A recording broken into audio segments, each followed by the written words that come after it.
जी, मेरा नाम हुआ नीतू जोसेफ और मैं समस्तीपुर प्रयास में जिला समन्वयक के पद पे कार्यरत हूँ। जी, ये है कि हम लोग जो हैं कल जैसे अक्षय तृतीया है, तो अक्षय तृतीया के दिन कोई भी बाल विवाह ना हो, इसके लिए हम लोग एक मुहिम चला रहे हैं। अभी हम लोग जागरूकता कार्यक्रम कर रहे हैं और उसके लिए हम लोग इस कार्यक्रम में धर्म गुरु को भी जोड़े हैं, क्योंकि कोई भी बाल विवाह होता है या कोई भी विवाह होता है उसमें जो है धर्म गुरुओं का अहम भूमिका होता है, क्योंकि हर विवाह को संपन्न करने के लिए पंडित हो, मौलवी हो, पादरी हो, इन धर्म गुरुओं के बिना नहीं हो सकता है संपन्न। तो हम लोग चाहते हैं कि इनको हम लोग अपने साथ जोड़कर और इस जागरूकता कार्यक्रम को और भी बेहतर बनाएं और भी समाज में इसको और जागरूकता को और फैलाएं, ताकि ये जो बाल विवाह होता है, ये बाल विवाह को पूर्ण रूप से हम लोग ख़त्म कर सकें।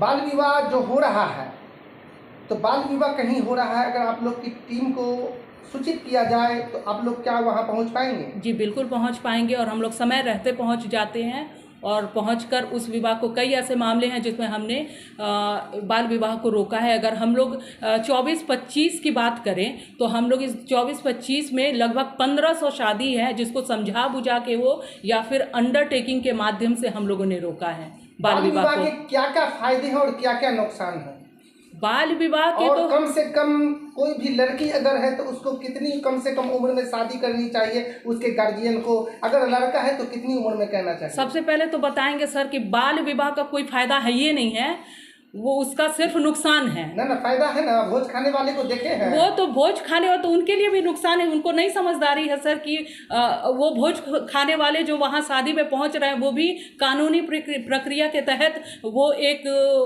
मतलब कि अपराध कर रहे हैं। बाल विवाह जब भी होता है तो उसमें भाग सम्मिलित होने वाले, चाहे वर पक्ष के हो जाए चाहे वधु पक्ष के हो, उसमें चाहे वो साज सजावट करने वाले हो या फिर उस विवाह को संपन्न कराने वाले पंडित हो या फिर मौलवी हो या फिर उसमें जो भोज बनाते हैं वो हो या फिर भोज खाने वाले हो, और यहाँ तक कि माता पिता दोनों पक्ष के जो हैं उनके परिवार वाले, ये सभी उस दायरे में आते हैं। वे सभी अपराधी के रूप में वो उस विवाह में वो अपराधी होते हैं। जिस समय आपके सूचना मिलता है उस समय जाते हैं, क्या प्रशासन का भी सहायता ली जाती है? जी बिल्कुल ली जाती है। जब भी हमको इस तरह का सूचना मिलता है कि कहीं पे विवाह हो रहा है तो सबसे पहले हम लोग एसडीएम को, उसके बाद फिर वीडियो को और संबंधित जो थाना है उनको सूचित करते हैं और उनके साथ मिलकर जाकर उस विवाह को रोकते हैं।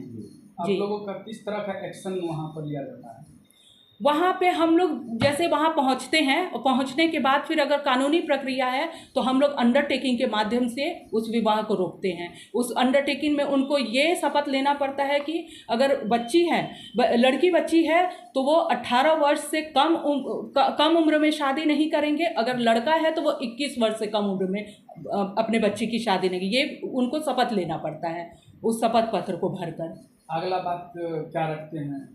शादी का जो समय रहता है शादी का वो तो कैंसिल हो जाता है, उसके बाद का बात क्या होता है?